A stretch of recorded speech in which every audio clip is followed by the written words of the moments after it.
সন্ধ্যা হতে না হতেই আমরা যারা মায়েরা আছি তাদের একটাই চিন্তা, সন্ধ্যায় বাচ্চাদেরকে কী নাস্তা দেওয়া যায় এবং পরিবারকে।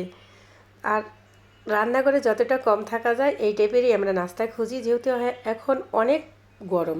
তো এই গরমে রান্নাঘরে বেশি একটা থাকতে চাচ্ছি না, কিন্তু নাস্তাটাও হতে হবে মজাদার এবং পরিবারের সবাই খেতে পারবে এই টাইপেরই একটা নাস্তা আমি চাচ্ছি।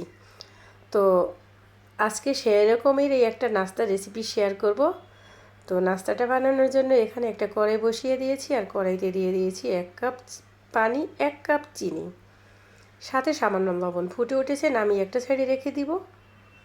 আর এখন আমি দিয়ে দিব এখানে 3 থেকে 4 চামচ রান্নার তেল। তেলটা দিয়ে আমি অনেক গরম করে নেব।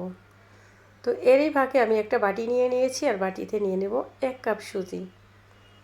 আর নিয়ে নিয়েছি এখানে ওই তেলটা খুব হিট করে দিয়ে দিয়েছি। তো একটু ঠান্ডা হওয়ার পরে শুকনো উপকরণ মিশিয়ে নেব।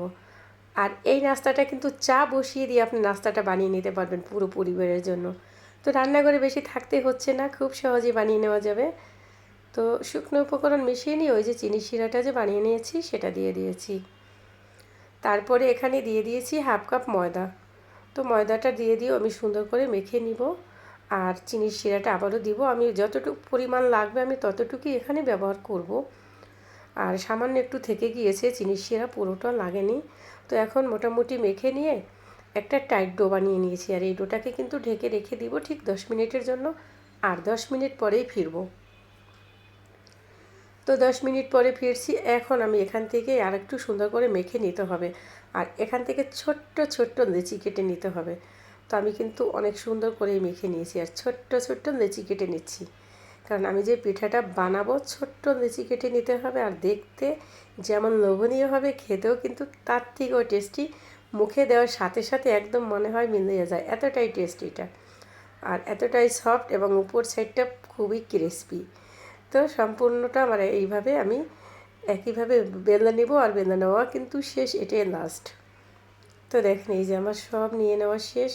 এখন আমি ভাজার জন্য এখানে তেল বসিয়ে দিয়েছি, আর এখন দিয়ে দিচ্ছি। আর এই পিঠাটার নাম নাকি বুলবুলি পিঠা, নামটাও খুবই সুন্দর।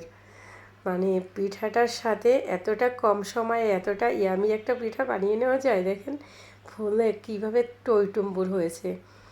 এটা যে কারো পছন্দ হবে, বাচ্চারা আর বড়রা বুঝি না, ঘরের সবাই পছন্দ করবে এই পিঠাটা। খুবই সহজে বানিয়ে নেওয়া যায়, একদম কষ্ট ছাড়াই বলতে পারেন। তো উল্টে পাল্টে 3 থেকে 4 মিনিটের মতো আমি ভেজে নেব। আর ভেজে নিয়ে কিন্তু নামিয়ে নেব। আর এটা কতটা লোভনীয় হয়েছে দেখেই বোঝা যাচ্ছে, তাই না? তো এখন নামিয়ে নিয়েছি, হয়ে গিয়েছে। তো নামিয়ে নিয়ে এখন বাচ্চাদেরকে এভাবে এরকম একটা পিঠা রেসিপি করে বাচ্চাদেরকে দিতে পারেন, ফ্যামিলির সবাইকে দিতে পারেন। এটা খুবই খেতে টেস্টি হয়, সময় অনেক কম লাগে। গরমে আমরা সবাই রান্না করে থাকতে চাই না, তো কম সময়ে এই টাইপের পিঠা বানিয়ে নিতে পারেন, সন্ধ্যার নাস্তা হোক। তো রেসিপিটা এই পর্যন্তই ছিল। পরবর্তী রেসিপি নিয়ে আবার হাজির হয়ে যাব। খোদা হাফেজ।